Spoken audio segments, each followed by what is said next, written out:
نبی پاک صاحب الالاق سید عالم صلی اللہ علیہ وسلم نے فرمایا کہ ایک شخص رات کو ارادہ کر کے سویا تھا کہ سویرے تہجد پڑھوں گا۔ ایک تو وہ ہے جس کا ارادہ ہی کوئی نہیں، فجر پڑھنے کا بھی ارادہ ہی نہیں، سرے سے پروگرام ہی نہیں۔ اس کو پتہ چل گیا کہ ڈاکٹر نے کہا تھا 7-8 گھنٹے سونا ہے، تو اب وہ ٹائم دیکھ رہا ہے 2 بجے سو رہا ہوں، 10 بجے اٹھ جاؤں گا۔ اس کی بیچ میں نیند ہے، صحت ہے، ڈاکٹر کی تنبیہ ہے، پر فجر تو شامل ہی نہیں۔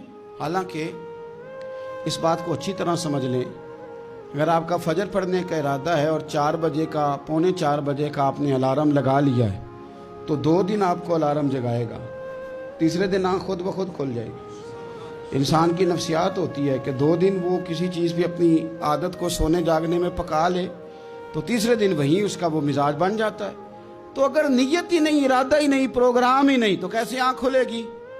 بلکہ پھر تو یہ ہوتا ہے کئی دفعہ آنکھ کھل بھی جاتی ہے، بندے اٹھ بھی جاتے ہیں پر اٹھتے ہی نہیں، نماز کا وضو ہی نہیں کرتے، آگے بڑھتے ہی نہیں، ہمت ہی نہیں کرتے۔ لیکن حضور کیا فرما رہے ہیں؟ کریم محبوب علیہ السلام فرمانے لگے جس کا تہجد پڑھنے کا ارادہ تھا لیکن نیند غالب آ گئی، اٹھ نہیں سکا۔ حضور فرماتے ہیں نیند تو اب اس نے پوری کر ہی لی ہے نا، پر ارادہ تھا تہجد پڑھنے کا۔ تو محبوب فرماتے ہیں نیند رب کی طرف سے صدقہ ہو گئی اور تہجد کا بھی اللہ نے ثواب عطا فرما دیا۔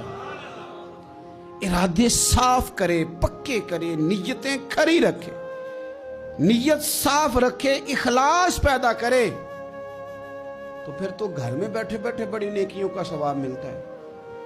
پھر تو اپنے گھر کے اندر موجود رہنے پر بھی اسے بڑے بڑے لمبے سفروں کا ثواب ملتا ہے۔ حضرت انس بن مالک رضی اللہ تعالیٰ عنہ فرماتے ہیں ہم تبوک سے واپس آ رہے تھے تو نبی پاک علیہ السلام نے فرمایا ہمارے کچھ بھائی ہیں بھائی جو بیٹھے مدینے میں ہیں، پر ہم نے جو گھاٹی بھی طے کی، جو سفر بھی طے کیا، وہ ہمارے ساتھ ہی تھے۔ بیٹھے کہاں ہیں؟ مدینے میں، پر ہم نے جتنا سفر طے کیا وہ ساتھ ہی تھے۔ حضرت انس بن مالک کہتے ہیں ہمارے تو کان کھڑے ہو گئے کہ بیٹھے بھی گھر ہیں اور ہمارے ساتھ ہیں۔ حضور سید عالم علیہ السلام نے پھر بات کو کھولا اور فرمایا وہ جان بوجھ کے نہیں بیٹھے رہے، ارادہ ان کا پکا تھا ہمارے ساتھ آنے کا، لیکن کسی مجبوری کی وجہ سے نہیں آ سکے۔ کوئی بیماری نے آ لیا تو نہیں آ سکے، چونکہ وہ مجبوری کی وجہ سے نہیں آ سکے، آ نہیں سکے، لیکن رب کریم نے ہم جس سفر سے گزرے ہیں اس کا اجر انہیں عطا فرمایا ہے۔ ثواب میں، اجر میں وہ برابر کے شریک ہیں، چونکہ ان کا ارادہ پورا تھا، پروگرام پکا تھا، وہ آنا چاہ رہے۔